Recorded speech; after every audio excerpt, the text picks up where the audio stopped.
Welcome to Hockey Think Tank Short Shifts. I am your leader on this magic carpet ride for tonight. We have the same topic as always. Topic? No, that's not right. We have the same format as always. That's the word I was looking for. Toph has no idea what I'm coming with.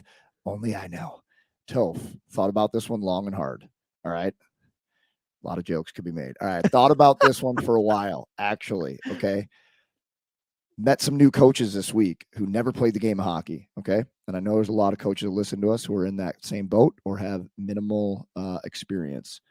We hear and we talk about on this show how important video is all the time, how it can massively help you as a coach to show things, also as a player to watch your own video. At the younger ages, how do you bring video in to like the locker room? What does that look like when you're starting out, when they're younger? How young? What are you showing? How do you start bringing video into your game plan? I think, I think you can do it at any age. You can do video at any age. 6? Why not? It's going to be different for a 6-year-old than it will be for a 17-year-old. Yeah. But I would say have fun with it. Like if you're coaching younger teams, have fun with it. And I think a great way to do that is obviously if you have the ability to film the games on an iPad or things like that, just like really focusing on simple, fun things that they do throughout the game that can teach them something, reinforce. It's a lot of it is just honestly like reinforcing the things that you're trying to teach them. And so like, let's say you're a youth team and you're really focusing on supporting the puck, finding 3 or 4 clips throughout a game where kids are really supporting the puck.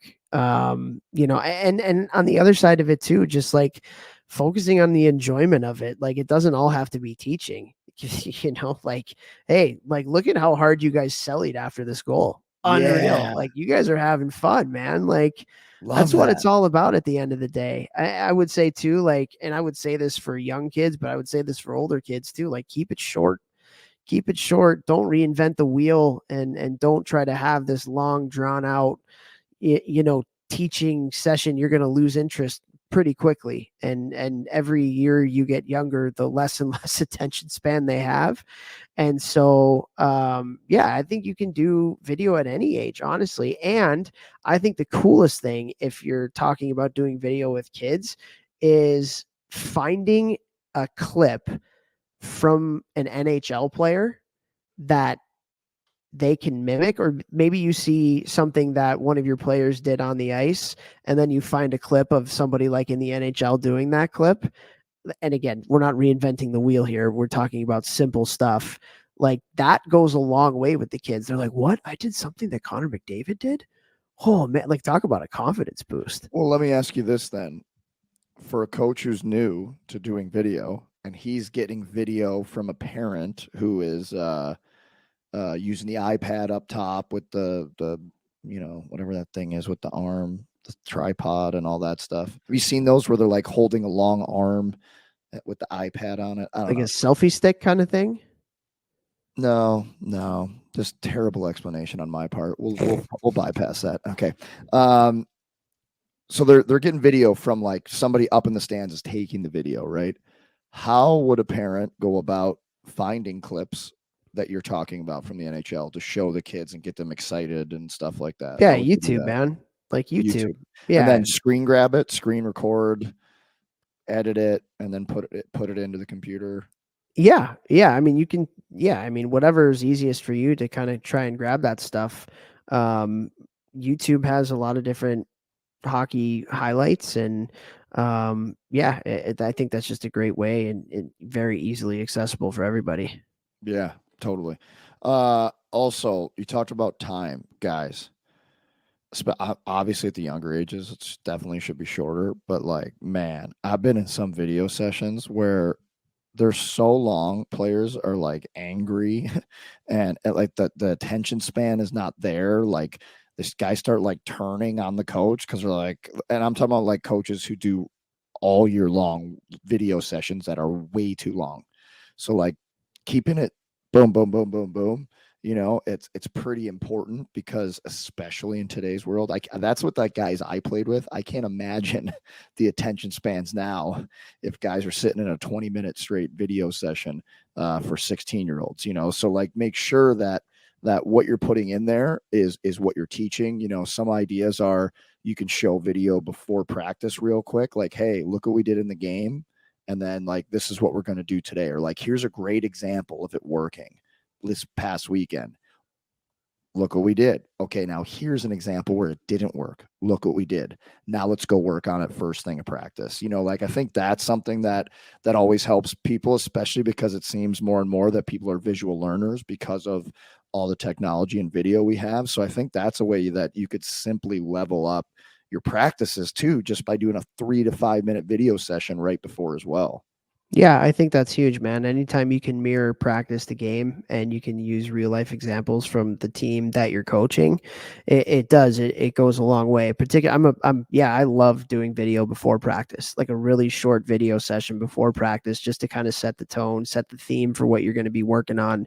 At the end of the day, like I think that goes a long way to just getting everybody focused and prepared, and getting in the mindset of development and wanting to get better.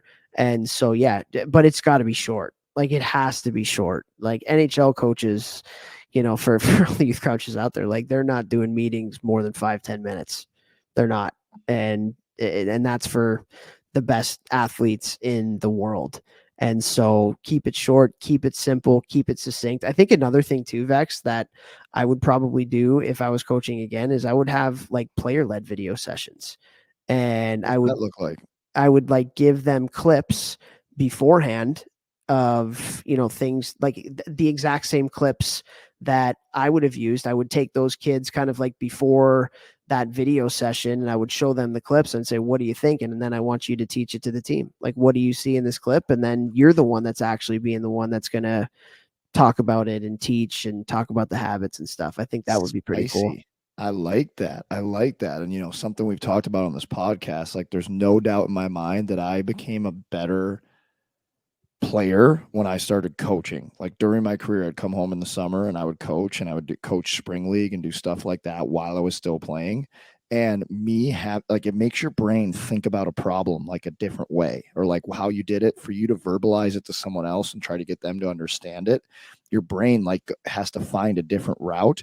And so then it allows you to understand whatever you're teaching and showing at like honestly like a more evolved level. Like there's no doubt, like I instantly became a better player when I started coaching.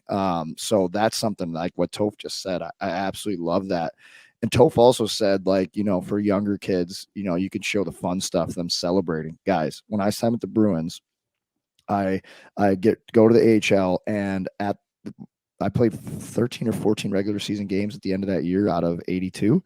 And that year, the AHL Bruins won the regular season title, and they had the most wins in the AHL in a single season of all time. The first game that I was at for them, the thing we watched before the game was like highlights and fights to like music that guys on the team had picked. This is in the AHL, the most winning team in the AHL, the history of the AHL, and they were showing that every 6 games. And Scott Gordon was the coach, and he would go around to a different guy for every 6-game segment or whatever the segment was, and he would ask him who their favorite band was. And then he would play that player's favorite band's music in the highlight package for the right before the game or before everybody started warming up, of all the hits, the fights, the goals, the funny stuff, the bloopers, to lighten up the room and get the boys going.